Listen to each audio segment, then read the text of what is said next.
Welcome to this explainer. Today, we're breaking down exactly how the electric vehicle industry is tackling its most monumental hurdle, charging infrastructure. You know, we're witnessing a massive transition to electric mobility right now, but the actual hardware and software keeping those vehicles moving, well, it's undergoing a revolution of its own. So let's map out our journey for today. First, we'll look at the EV infrastructure gap. Then, mobile charging on demand. Third, powering heavy electric trucks. Fourth, fixing broken charging networks. And finally, the future of EV power. All right, let's kick things off with Section 1, the EV infrastructure gap. Now picture this number, 18 to 1.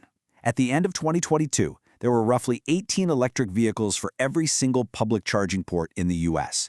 That is over 2.3 million EVs fighting for just about 130,000 public chargers. It's a real bottleneck. And this strain is even more acute in urban and rural areas that suffer from what industry experts call charging deserts. Global EV sales hit a record 14 million units in 2023, but the infrastructure is frankly struggling to keep pace. But wait, it gets crazier.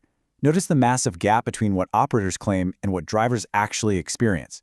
Despite charging networks frequently bragging about 98 or 99% uptime, actual reliability data shows only 71% of charging attempts are actually successful. That means nearly a third of the time a driver pulls up to charge, they fail to get the power they need. And this often happens on chargers that appear completely available and online on the app. Energy analyst Dr. Elena Marquez really hit the nail on the head with this quote. It perfectly summarizes the consumer experience right now.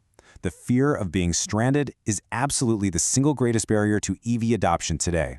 Because sure, even though 80% of charging happens at home, the pure fear of being left in the dark on a road trip without a working charger can completely make or break a consumer's decision to actually buy an EV. So, how do we fix this? Let's move to Section 2, mobile charging on demand. If building fixed charging stations takes too much time and money, what if we just bring the charger directly to the driver? We're starting to move away from forcing drivers to hunt for a station. Instead, companies are utilizing subscription-based mobile delivery. This is called Charge as a Service. Providers are essentially offering a safety net. You pay a flat monthly fee for unlimited mobile charging, which completely eliminates the per-use cost and, more importantly, that nagging fear of a dead battery. Let's look at Be-Charged EV as an example of how this actually works in the real world. It's super simple. You tap their app, a specialized van equipped with high-capacity battery packs is dispatched via GPS, and a technician gives your car enough juice to get 50 to 100 miles of range in just 15 to 30 minutes. It acts exactly like a high-tech roadside assistance that comes directly to you 24/7, whether you're stranded on the highway or just parked at your office working. And listen, this isn't just some niche idea for emergencies. The portable EV charger market is projected to absolutely explode at a 20.55% compound annual growth rate. We're talking scaling from nearly $76 million in 2025 up to almost $232 million by 2031. Companies are rapidly expanding this model, with Be-Charged EV alone rolling out to 100 new U.S. cities and even launching down in Mexico City. Mobile charging is for sure becoming a permanent fixture of the EV landscape. Okay, shifting gears. Section 3, powering heavy electric trucks. What happens when we scale up from passenger cars to massive commercial logistics fleets? We're talking DHL, UPS, FedEx, deploying thousands of heavy-duty electric trucks with massive battery capacities. Well, tech like the Megawatt Charging System, or MCS, is an absolute game-changer. It's engineered specifically for this heavy lifting, capable of delivering up to 3,750 kilowatts of power. To put that into perspective, that is 7 times higher than current light-duty fast chargers. As you can see, MCS completely closes the operational gap between electric and diesel trucks. While the current standard, CCS2, takes an hour to 90 minutes to charge a heavy truck, MCS allows a massive Class 8 truck to reach an 80% charge in just 20 to 30 minutes. This is huge, because it fits perfectly within a standard 45-minute driver rest break in regions like the EU, making long-haul electric trucking commercially viable on the exact same schedules as diesel. But of course, there's a catch.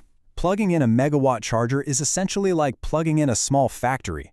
It requires massive grid upgrades that can take 12 to 18 months.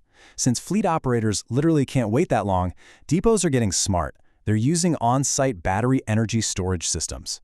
These big battery banks basically sit power from the grid slowly at night when energy is cheap and then discharge massive amounts of power to the trucks during the day. It handles the huge power demands without breaking the bank or waiting years for the utility company to catch up. Let's pull back the curtain a bit more. Section 4, Fixing Broken Charging Networks. So, why are so many public chargers broken in the first place? Well, it turns out hardware isn't the only culprit here. According to a survey by Dreves of EV network operators, while 42% of failures are physical hardware issues, a staggering 39% of failures come from software miscommunications, specifically something called OCPP compliance. This means the charger is physically totally fine, but it's digitally confused, basically giving your car the silent treatment. Plus, bad firmware updates account for another 33% of failed sessions. To fight back, the industry is completely flipping the script. They're shifting from reactive maintenance, where they wait for a driver to complain and then roll out a costly technician, to proactive, AI-driven maintenance. Modern software platforms can now recognize failure patterns and use self-healing algorithms to remotely restart, reconfigure, or update a charger's firmware over the air, and they do this before a driver ever even pulls up to it.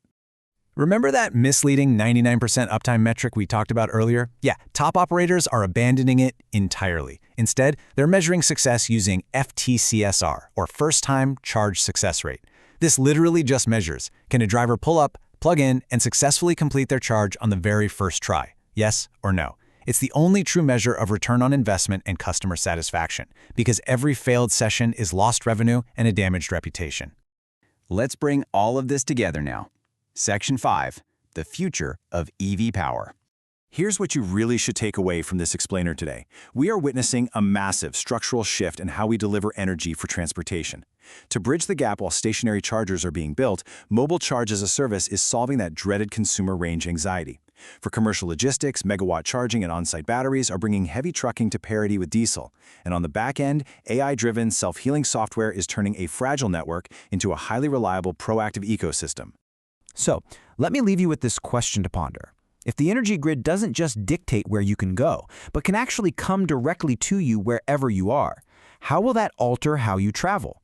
The traditional boundaries of electric mobility literally just vanished. Thank you for joining me for this explainer, and definitely keep an eye out for how these exact technologies reshape the world around you.